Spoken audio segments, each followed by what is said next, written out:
Kamarádi petrolheadi a všichni, co nás právě teďka sledujete, vítám vás po dlouhé době u dalšího dílu rubriky Něco o. Jsem moc rád, že jste zůstali příznivci u nás na YouTube, protože jsme delší dobu netočili. Doufám, že bude k tomu někdy čas, aby jsme vás mohli přiblížit tomu, co se stalo, ale prostě delší dobu jsme si museli dát pauzu. No, ale aby jsme přicházeli s otvíracím dílem, s něčím opravdu zajímavým, tak to vás můžu ujistit, zajímavý to bude. Je tady jedna velká otázka, v jaký kategorii nebo respektive v jaké cenové relaci si vybrat dobrý hot hatch. No a já vám dneska zkusím na to aspoň trošičku odpovědět. Pojďme se podívat, co jsme si tady pro vás připravili. Ford Focus ST 225.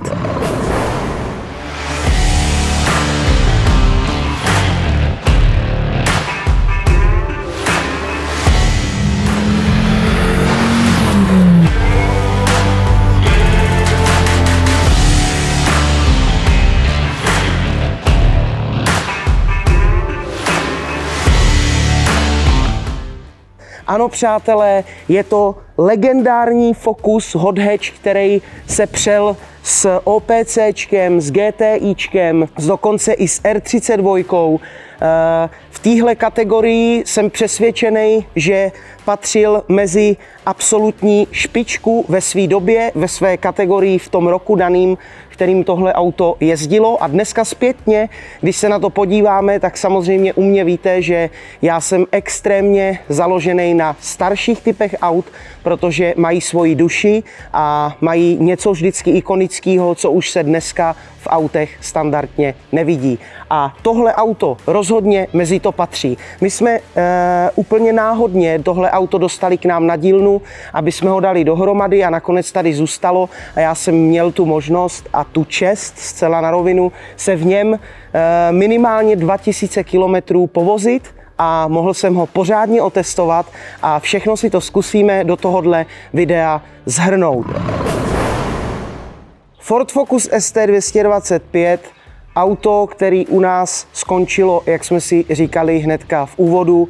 Je pár věcí, s kterými se s váma chci podělit, co jsme na tom autě dělali a co je hlavně nemoc těchto aut všeobecně. Za nás se lakovaly kola, dělal se kompletně celý podvozek, auto se samozřejmě snižovala jeho výška, rozšiřovalo se to auto o pár centimetrů, samozřejmě se na něm udělala sportovní geometrie, repasovaly se světlomety, doplnily se zároveň ledkovejma výbojkama, což je dneska už taková naše standarda, protože samozřejmě ty světla svítí o mnohem líp než Xenony a samozřejmě je to homologováno. No, za nás jsme ještě dopředu přidali Maxton Design lip, který si myslím, že tomu autu extrémně chybí v základu. No a samozřejmě tak stejně je Maxton Design vzadu, který doplňuje, respektive je doplněn krásnýma dvouma většíma koncovkama, protože celkově ten výfuk je stavěný, je to sportovní výfuk, není to originál, má větší koncovky, moc to tomu autu sluší, vypadá to zezadu i samozřejmě s tím nádherným spoilerem, který doplňuje zadní kufr, tak to vypadá opravdu zezadu jak Ford Focus RS.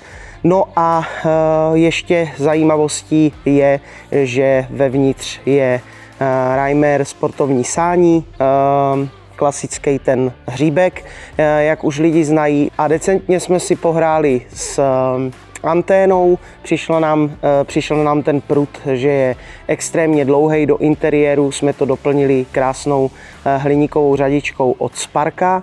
Výborně je tohle auto obutý, ale o tom si řekneme až v průběhu videa, proč to zmiňuji. Důležitý je říct, že tady toto auto je kompletně vlastně seřiditelný geometrií, to znamená předek, to je jasné, ale vzadu například u Cupry je traverza, ti, co tomu trošku víc rozumí, ví, o čem mluvím. Tady si můžete opravdu seřídit vzadu úplně všechno, velice to napomáhá jízdním vlastnostem a to je důležité. Proč to říkám?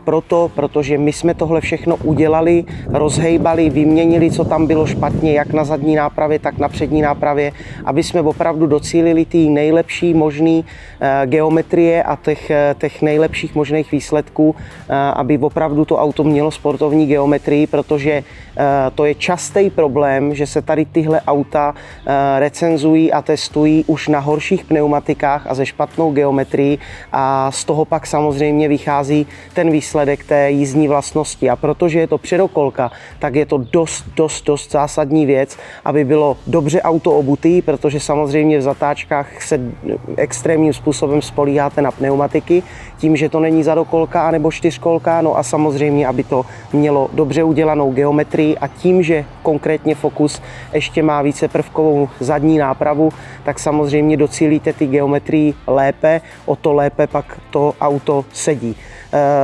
Zároveň, pokud vidíte tohle video, tak je docela možný, že už Focus bude na prodej, protože nám posloužil, udělali jsme si recenzi, zároveň jsme si ho dobře otestovali, pojezdili jsme si a bude určitě dělat v garáži někomu radost, protože tohle auto je kompletně do puntíku udělaný a jsem přesvědčený, že kdokoliv, kdo se na něj přijede podívat, tak mi dá za pravdu. Ještě bych se rád pozastavil tady u zadní části Focusu. Ještě se půjdeme podívat na kola, ale zároveň tady vzadu bych chtěl zmínit právě stavěný výfuk. Hrozně se mi líbí, že jsou tady stovkové koncovky. Myslím si na rovinu, že Focus má v originálu někde kolem 60-70, přeci jenom ten zadek extrémně nakyne, pokud jsou tam tady ty výfuky a samozřejmě tím, že jsou lazený až skoro ke svodům, tak mají nádherný projev, což uvidíte při jízdě. Jdeme se ještě podívat, ještě bych chtěl zmínit teda ten Maxton design. Ten zadní difuzor vypadá v kombinaci s těma koncovkama hrozně krásně. Druhou věcí, kterou bych hrozně rád zmínil na Focusu, tak jsou tyhle za mě absolutně unikátní kola, který si myslím, že víceméně nemají designově konkurenci mezi STčkama. Samozřejmě ještě o něco hezčí jsou paprskový RSa. To bez diskuze, dokonce jsou lidi, co ty RS-ové disky dávají na STčka, vypadají opravdu ikonicky, ale proč je zmiňuji? Protože jsme samozřejmě kompletně celý slakovali. Ty kola vypadají mnohonásobně hezčí než samozřejmě Yeti. A ještě krom toho jsme jim dodali krásnou perleťovou strukturu, takže nádherně ty kola zářej. No a samozřejmě jsme si pohráli s třmenama jako takovejma. Dodali jsme semka pokličky s nápisem ST, protože ty originál Ford Focus se mně prostě nelíbí, respektive jenom ten holej nápis Ford. No a pohráli jsme si se světlou výškou, to jde tady krásně vidět, samozřejmě tím, že stojíme v kopci, tak si to trošičku sedne na tu přední část. O něco je to vyšší při jízdě, ale ta světlá výška všeobecně přední i zadní části nápravy neuvěřitelným způsobem pomohla při jízdě. Samozřejmě, jak je u nás zvykem, doplnili jsme to ještě podložkama, rozšířili jsme to trošku. Je to moje taková ikonická věc, že to dávám na sportovní auta, protože opravdu máme odzkoušený. Konkrétně s Kuchy Racing, který nám podložky vyrábí vlastně na všechny auta, máme zjištěný, že pokud zatáčku projedete v hraně ve 100, tak pomocí podložek a správné geometrii klidně ve 130 i ve 140 opravdu to neuvěřitelným způsobem pomáhá jízdním vlastnostem toho auta, což je úplně pochopitelný, protože když se podíváte, co nejrychlejší jezdí na trati, tak jsou to vždycky placky a šířka dělá prostě rychlost a grip. Tak tomu je i stejně u těchto všech aut, takže tím jsme tomu autu samozřejmě pomohli. Za zmínku v interiéru stojí tady ty úžasné sedačky s bočním vedením, tak neuvěřitelným, že to připomíná až skořepinovou sedačku. Myslel jsem si, že konkrétně já, tím, že jsem trošičku širší, tak mi bude vadit všeobecně to boční vedení, že na mě bude tlačit, což třeba konkrétně ve sportsicích v E90 mi opravdu vadí, tak tady krásně přilnou k tělu, ten obvod si vás udrží a samozřejmě za jízdy je to něco neuvěřitelného. Samozřejmě doplňující nápis Recaro je ikonický. Ještě než vyjedem, tak bych se chtěl pověnovat samotnému posezu v tom autě. Jak už jsem říkal, krásný boční vedení vás drží v té sedačce nádherně. Na co jsem si musel trošičku víc zvykat, je samotný ten posez, ta vejška oproti bavorákům, protože samozřejmě víte, že všeobecně mám rád bavoráky, tak je o něco výš. Myslel jsem si, protože většinou je to takový pravidlo, že vlastně na manuálních sedačkách si dáte tu sedačku o něco níž než na elektrických sedačkách, tak to pravidlo samozřejmě tady ve Fordu tak není. Je to u bavoráku, ale ne u Fordu. Sedíte o něco výš, ale tím, že s tím autem jezdíte třeba týden, 14 dnů, tak už mi to vůbec nepřišlo a přišlo mi to, že je to standardní.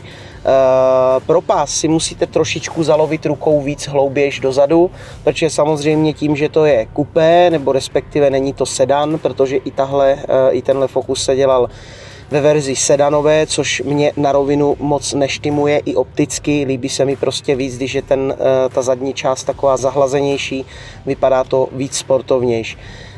Co je skvělý, že vám tady ukazuje na palubovce takový rychlej informační portál, v uvozovkách se dá říct, což jsou 3 budíky, který vám ukazují teplotu oleje, samozřejmě tlak turba, no a tlak oleje. Ty budíky vypadají úplně skvěle, jsou designově krásně zasazený do palubovky a směřují přímo na vás. Je to takovýto pocitově, bych řekl, ještě to období, kdy se palubovky všeobecně točily k řidičovi, což třeba bavorák od toho upustil v éře E60, naposledy vlastně byly natočený E34 a dozadu, ale pak se od toho upustilo, tak tady ta budíková část se mi hrozně líbí, že je natočená na mě. Co se týče volantu, má hrozně hezkou perforaci, znova říkám, zase mě překvapilo na to, že to je už starší auto, tak ta perforace jde krásně pořád vidět, není vychytaná.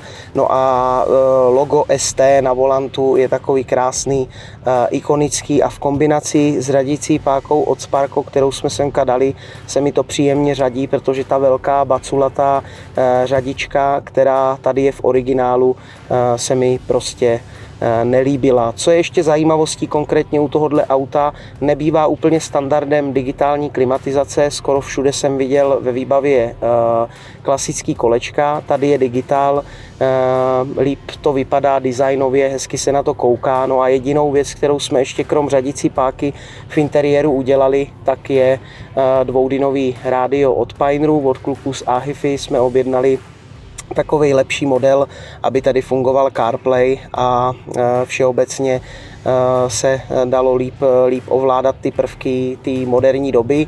Co mě hodně překvapilo, takže ve standardu to audio hraje úplně skvěle, obzvlášť ještě v kombinaci s tím Pioneerem líp se nabudily ty repráky a tím, že má samozřejmě Pioneer svůj equalizer, tak se dalo pohrát ještě trošičku s těma prvkama té hudby, takže to opravdu nádherně hraje.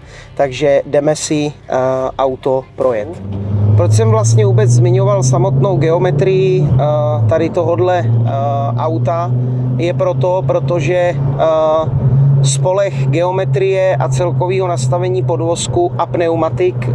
My jedeme teďka na Continentalech Sport Contactech 6, což je dost dobrá prémiová guma.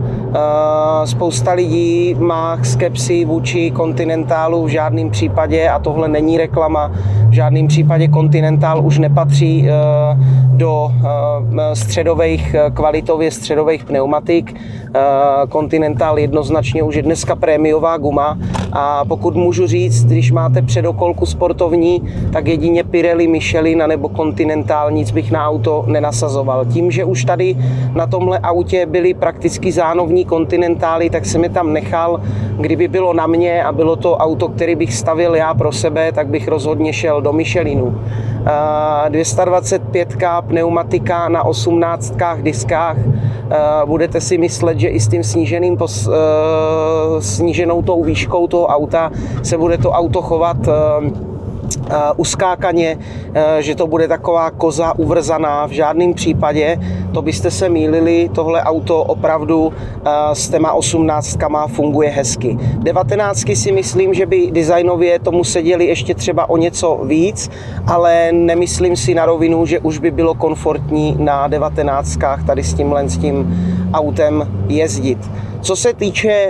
Co se týče samotné jízdy, musím vám na rovinu říct, že mě tohle auto neuvěřitelně překvapilo. Nechá se vytočit do 7000, samozřejmě ten nejvyšší výkon má v 6000, trošičku začne po 6000 umírat, ale ten projev toho 5válcového motoru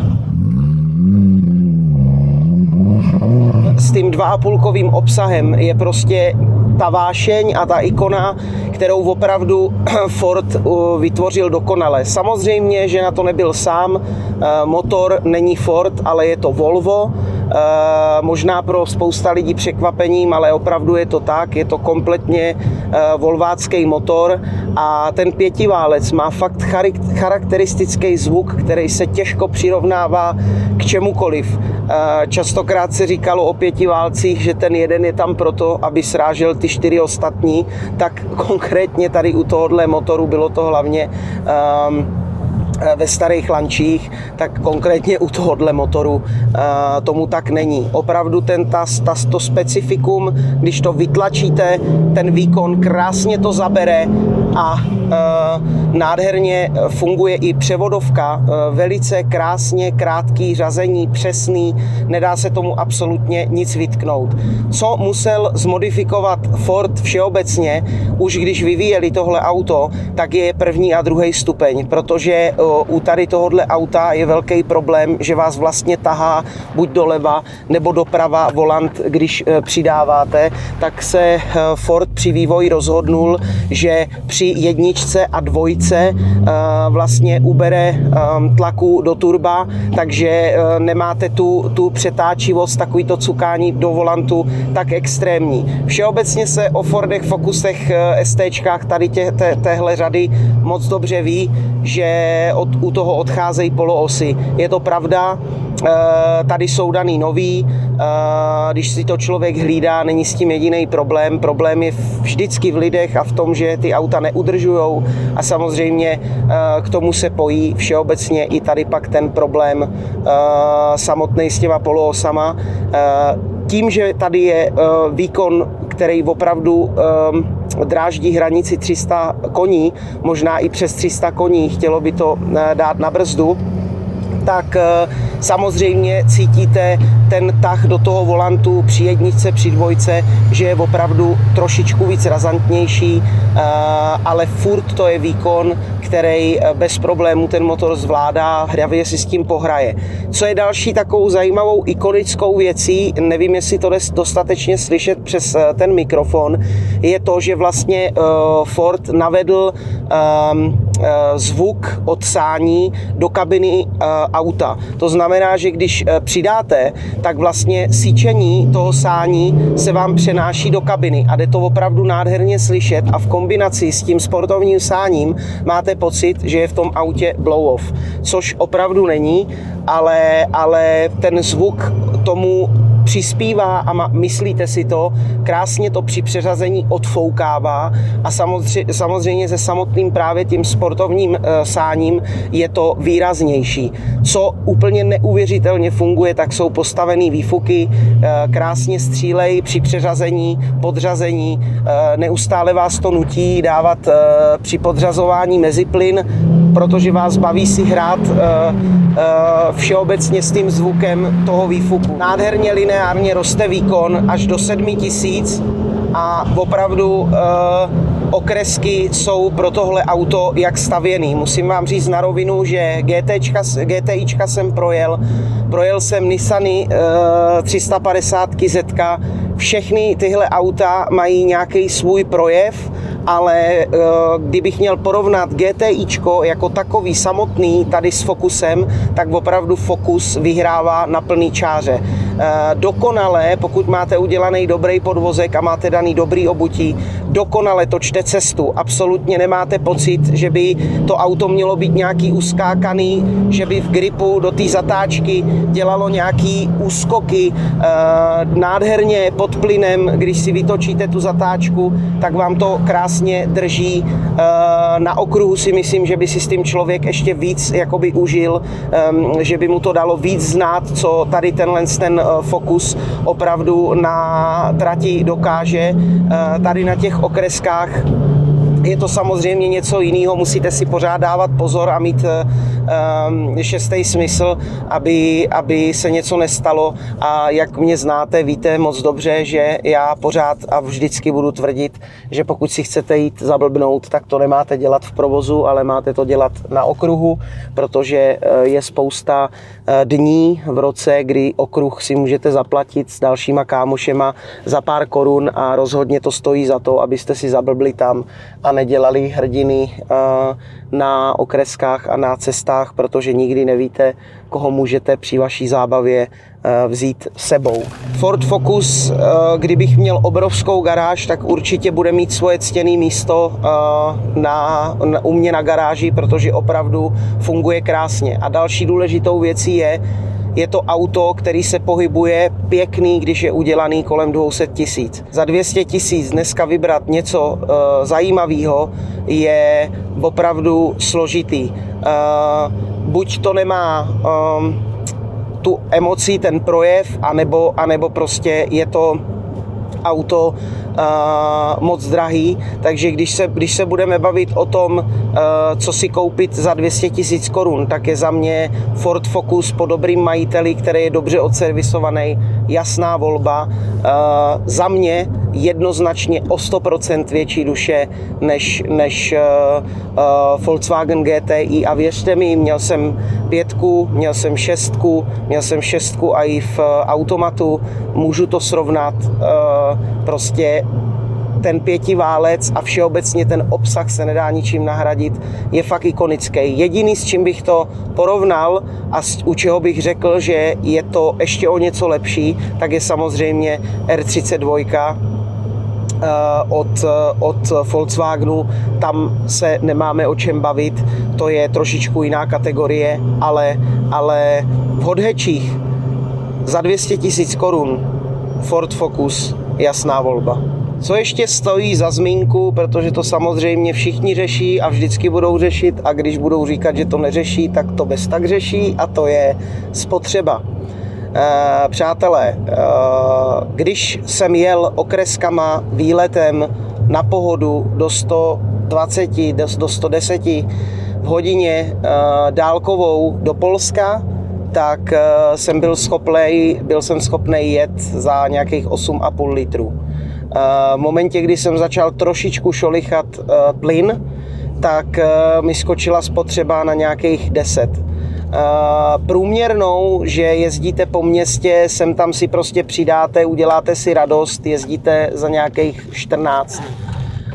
Když tomu budete nakládat, jakože fakt nakládat, budete jezdit za nějakých 17 a jsem přesvědčený, že v tomhle nastavení, který mám já teď tady, když budete lítat na okruhu, tak budete jezdit i za 20. Je to prostě auto, který se rozhodně na spotřebu neptá, roztáhne pusu a nasává všechno, abyste si mohli tu jízdu užít. A přeci jenom o čem to je? Když si chcete koupit sportovní auto, tak i kdybyste měli jezdit jednou za 14 dnů kvůli tomu, že nemáte na palivo, tak když pojedete, tak bez tak pojedete na hraně a prostě si budete tu jízdu užívat. Takže za mě je to vždycky o tom, že si budete chtít přidat a budete si chtít to auto užít.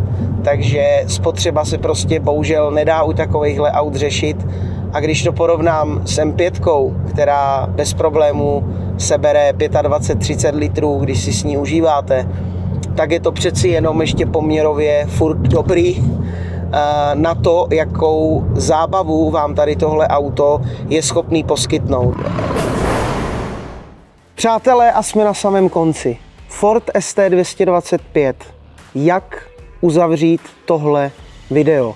Úplně jednoduše. Je to auto, který vám absolutně nedá nic zadarmo. Je to auto, s kterým zažijete fakt neuvěřitelnou zábavu. Je to auto, který bych se rozhodně rozhodl mít ve své garáži, kdyby na to bylo místo. A zároveň je to auto, který čiší tím opravdovým motorismem, který mě prostě baví a který patří do té historie dozadu. A musel jsem si tady připravit jednu věc. M5, a nesmějte se, není to porovnání dvou aut vedle sebe. To znamená, že by tohle auto bylo stejně tak dobrý, jak tohle auto. To v žádném případě. Tohle je moje Eleanor a jsem prostě z toho auta unešenej. Ale proč ho tady mám a proč jsem ho postavil vedle Fordu Focuse, je úplně jednoduchý. Je to ta historie, ta kovářská práce a ta kvalita a něco, co se těžko popisuje, co zažíváte prostě v tom autě, když se s ním jedete projet. To, že jste vy, okreska, volant, auto a ten úžasný zvuk výfuku. Samozřejmě, že tohle je 10válec, má to úplně jiný projev zvuku, ale přeci jenom ten 5válec, 2,5 litr s tím turbem vytváří s těma úžasně postavenýma custom výfukama něco, co se právě těžko popisuje a musíte to zažít. Chcete dobrý auto a chcete ho koupit kolem 200 000, vůbec neváhejte, pokud chcete hot hatche, vyzkoušejte a dejte šanci Fordu Focusu, protože přeci jenom Golfu je tady hodně, jsou okoukaný, je tady stejně tak hodně Seatů Cooper, je tady tak stejně hodně dalších hot hatchů, který bych mohl vyjmenovávat, ale přeci jenom Ford Focus má duši, tak stejně jako M5. Takže doufám, že se vám tohle video líbilo, že si z toho něco vezmete, že jsme vám mohli aspoň trošku přiblížit Ford Focus ST225 MK2, tak je jeho celý název. No a my se vidíme, přátelé, zase příště. Sledujte nás na všech platformách, ať už Instagram, Hero, čemuž se budeme věnovat letos víc, tak stejně YouTube. Dejte nám popisek do komentářů, jak se vám video líbilo a vidíme se zase příště. Všem plnou nádrž a ahoj.